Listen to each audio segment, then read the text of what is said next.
Every company is still paying for SaaS tools, but what happens when building software yourself becomes cheaper than subscribing to it? Yeah, I'm gonna guess you're talking about AI, and I don't think the real disruption is AI or the fact that it writes code. It's that tools like Claude Code can now architect whole systems and workflows, and that breaks the economics of a modern SaaS model that everything's built on. Yeah, it's an economics issue. The last 15 years, SaaS won because building was low, expensive, and risky. If AI collapses all of that, what's left? What happens? And I know we're still in really early stages, but if you kind of imagine, extrapolate out what's been happening over the last 3 months or so, it's going to be an interesting time. My name is Marcello. This is Simon. We are co-founders of Tennis. We are a B2B website design and product development agency. We kind of sit right at the intersection between strategy, design, and engineering with a lot of different teams, product teams, web teams, corporate teams. So it's been interesting to see what's happening. We've got kind of a unique perspective on seeing what's been happening within organizations. There's a phrase floating around tech Twitter, SaaS apocalypse. The idea that AI agents like Claude Code could fundamentally just completely disrupt the SaaS model. Yeah, and like it's not just people think that AI is just autocomplete, and yeah, to an extent, like fundamentally, it kind of was, but now things have really changed with agents. We've got Moltbot, Clawbot, Claude Code. The last like 2 weeks have been pretty intense, and I think people are seeing the writing on the wall there. So Claude Code and similar agents, like they can reason across systems, they can refactor systems, generate tests, manage things all asynchronously to a worker. Like it's getting crazy. I mean, don't believe all the hype. Like I don't want to be part of this hype train. There are some nuances here that we may or may not get to today, but we're dealing with a lot of newness right now, and it's getting some people excited. It's getting some people scared. Yeah. Well, let's jump in. So let's start with defining. I mean, you've been experimenting and exploring a crazy range of AI tools for a very, very, very long time. So what is described by the whole SaaS apocalypse, or SaaS apocalypse, whichever you prefer? SaaSpocalypse, yeah, that's the tech Twitter's SaaSpocalypse. So pretty much, it's like the gist. I'll try to keep it short. It's that because tools like Claude Code can help users build anything. This We actually talked about this loosely in our start of the year episode where we had our theories. Where one of the things I said was single user apps. Right, people would Mm. be just writing their own apps for their own needs. Well, now extrapolate that to the business layer, and you have people on a team or a full team now constructing bespoke apps for themselves, tailored to their specific business and their business needs. They're not feature rich. They focus on like just the core problem that that team is solving, and it lives in that organization only. So you might have a small team who doesn't want to pay for something like Salesforce or HubSpot. They just want to build their own because maybe HubSpot has 3 features they want and the rest is just bloatware. So that's what it is. Everyone's worried about small teams building their own tools, and then they're not going to be paying their monthly subscriptions for these large SaaS models anymore. That's the gist. That's where all the fear kind of comes Yeah. from. And there is Yeah. some truth to that, I would say. Yeah. I don't And know. part of the What have you been? apocalypse, part of the destruction is the stock market and the prices Oh yeah, tanking right after it's these funny. announcements. It's not just Cloud Code either. It's the I wish I remember the name of the research company, but that research paper I sent you, Oh, that was Citrine research yeah, that was released on Substack, which was basically a description of the world post AI development and how AI has negatively impacted the world at that point in time. And the market tanked again. It was like stock prices went down 10% based, and it has been correlated back to that research paper on AI. So yes, there's the sort of technical side of it that's changing a lot, but there's also the emotional and human nature side of it, which is people just reacting really emotionally, and yeah, institutions too, just moving their money from potentially high disruption, highly easily disrupted industries to what I heard the term was halo companies, which are companies that are not easily disrupted by yeah. primarily It's manufacturing. It's which is good super to invest interesting. in, anyways. Sort of Like that is. sort of a story of AI, but also a story of human emotional buying and stock trading. fascinating. And like we were talking about yesterday, I think part of this is just it's all happening so fast. I don't think that the tech community was expecting AI to rewrite employment so quickly. Everyone for the last 2 decades has been saying how robots are going to take the jobs of manufacturing and blue collar workers. Turns out AI is really coming for the white collar, right? So it was a blind spot for a lot of people. And that's why I think the emotion is a little bit more intense than it was before. Go into a little bit more detail about what has actually changed in the last 6 to 12 months that has kind of like put an exclamation mark on people's reactions, because there's been change and iteration happening for years. But the last like 6 to 12 months, it's like not only has there been a lot of technical change, but there's just a lot of change, a lot of research coming out. Like all of it is sort of coinciding at the same time. And so I think people are just really responding to that. What are some of the like big technical conversations that are making things seem scary? Making things seem scary. Well, first off, I Well, I think don't the know. I mean, catalyst like for all of it's this super is like, impactful, right? yeah, maybe I'll just stick with catalyst because I'm scared and excited. That's like a really cool position to be in. Like, I mean, some people are more scared, some people are more excited. But I think the catalyst for all of this was Claude Code, because when Claude Code came onto the market, developers started experimenting with it. At the time, Anthropic's model wasn't even top tier, but so far they released Opus 4.5, Opus 4.6. And with each successive model for Claude Code, it's able to do so much more in parallel to you. So we've got developers talking about how they'll set up Claude Code to run and test. They'll have parallel agents doing things. Oh, they'll go away, do something else, come back, and Claude Code has gone through the whole code base, flagged things, tested things, set up experiments, tested those, refactored things. You do need to be a developer to get this stuff set up. Like, this is not something that someone is just sitting down and one-shotting. You have to know development and development workflows to get this sort of stuff working. And Claude Code just made this stuff so much easier. Like, I did a test on the weekend. There's a code base that I've been interested in looking at. The Google, it's like this heritage code base for plotting historical imagery of Toronto on a map. And I threw Claude Code into it. I was just like, analyze this code base. Like, tell me what's up. Tell me how to get it running. Like, let's just jump through the hoops. And in less than an hour, it was up and running. Like, just through Claude Code, natural language prompts, a little bit of command line stuff, a little bit of knowledge. So I think when you look at what Claude Code can do from that perspective, and then you think about what you said earlier, how like SaaS companies, the reason they were expensive, the moat that they had built was that software was hard and slow. And now for developers, it's not. Like, the hard stuff has actually become easy, and the impossible stuff is hard and possible. So with all of that, it's like anyone with a little bit of the technical know-how and developer speak could start doing this work. So I think that's the catalyst for me. Could just drive costs down, have things more decentralized. You don't have big brands anymore being the gatekeepers of the software.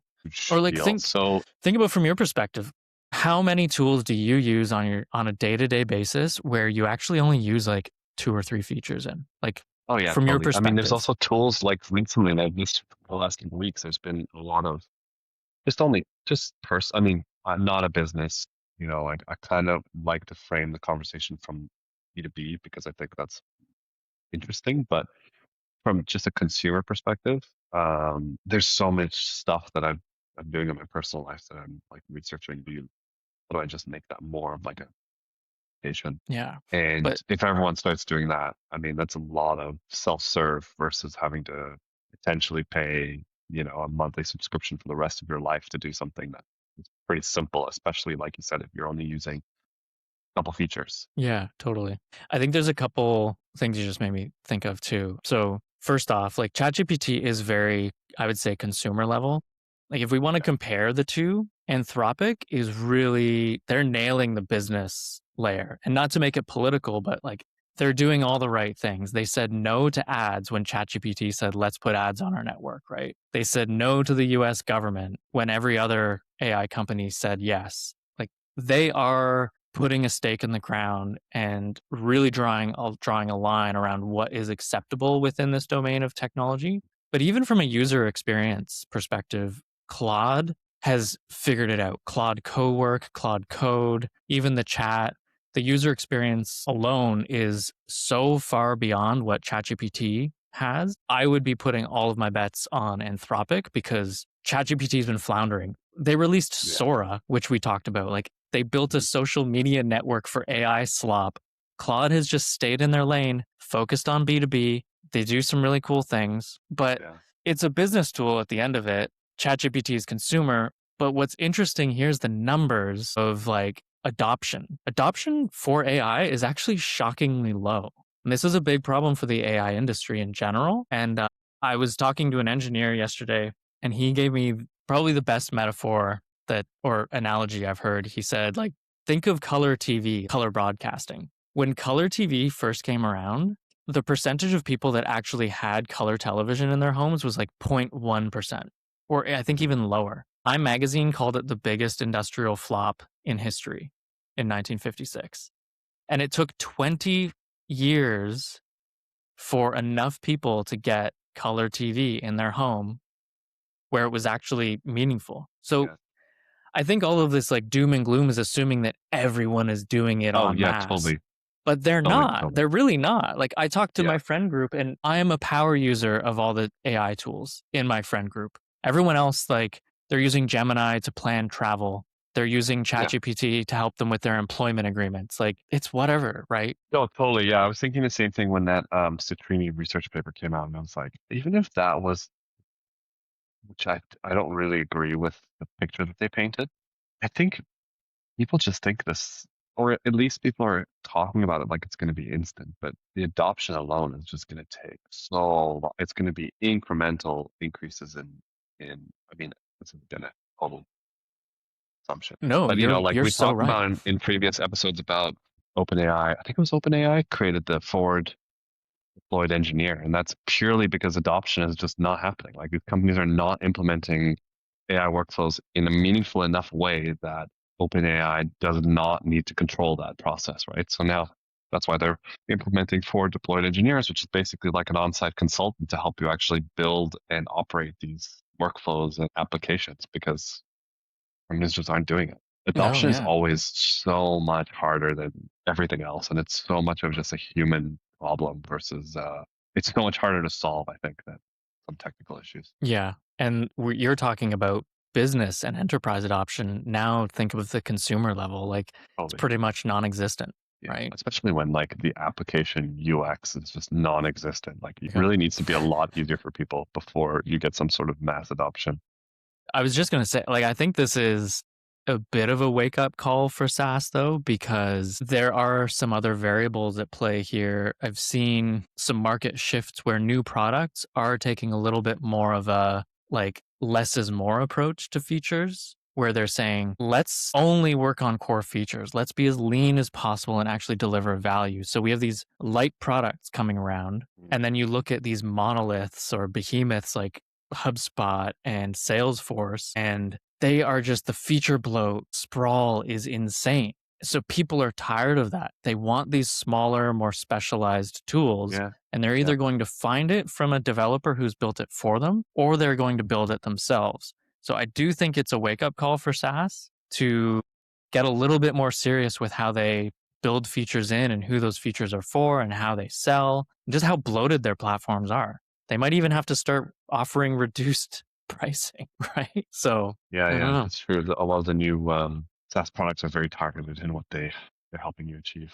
But yeah, you kind of touched on one of the points in terms of like what founders and product teams should be thinking if they're coming out with a new product. One is, like you said, just get a little bit more focused on features. What else we talked about? We mentioned when we were discussing like focusing more on workflow depth, which I guess is very similar to feature focus because then you can actually go a lot deeper. Hmm. And Hmm. complex workflows are just harder to. Yeah. And I think I got to UX is still going to be the rule. Like good UX is going to be a key differentiator, especially in the slopaverse of the SaaS apocalypse. Like so many people are just going to be building apps and tools where like they're ingesting bad design patterns, you need a proper UX team to think about how people Law navigate this versus are stuff. just a great term. Yes. And then I think this is just hypothetical and it's kind of my own experience with building my own like single user apps, but integrations. From day one, when the whole idea of APIs and webhooks came around, those were so pivotal in the modern web because it meant that I could now have this tool interact with my calendar, which then interacts with my email, which then interacts with this other tool over here. And we see this evolving with the MCP server side of AI tools, right? Where you can Mhm. integrate Claude with Figma via the MCP server. So, integrations, if you're a product team thinking through a product, don't go feature rich out of the gate. If you think of a new feature, maybe the question should be, well, what partner could I integrate with that would offer this feature? Because that strategically could also open your product up to a whole suite or a whole new network for that product, just based off of who's using this other product as well. So the network effect, I think, is real there. That's yeah. Those are my two. So if you're a SaaS or product team, what should you do tomorrow? Drop your It's prices. Drop your prices. Remove some features. yeah, audit your moat. If your advantages features, you're exposed for sure. Yeah, yeah, for sure. Shortening internal build loops, another one we talked about, Yeah, and yeah. reduce dependency on vendor bloat you may not need. Yeah, get serious about the features you offer. Look at integrations. That's Only. Okay. nice. Awesome. Well, today we talked about the SaaS apocalypse, what tools like Claude Code actually change, which SaaS companies are vulnerable. Our truth is SaaS dying No, but I think it's going to become more distributed, integrated, and fragmented. And that's kind of contradictory, but and you focused. know, I think you understand what I mean. If you have like fragments that can still talk to each other, like that is, I think, the future. That's the hard truth. And that's going to be a really challenging truth for these large scale SaaS companies that exist today. At Tennis, we help companies design and build platforms with real architectural clarity. We help to focus in and uh, make an impact on product teams. Subscribe if you're interested. Reach out. Let us know what you want us to tackle next. Awesome. All right. See you.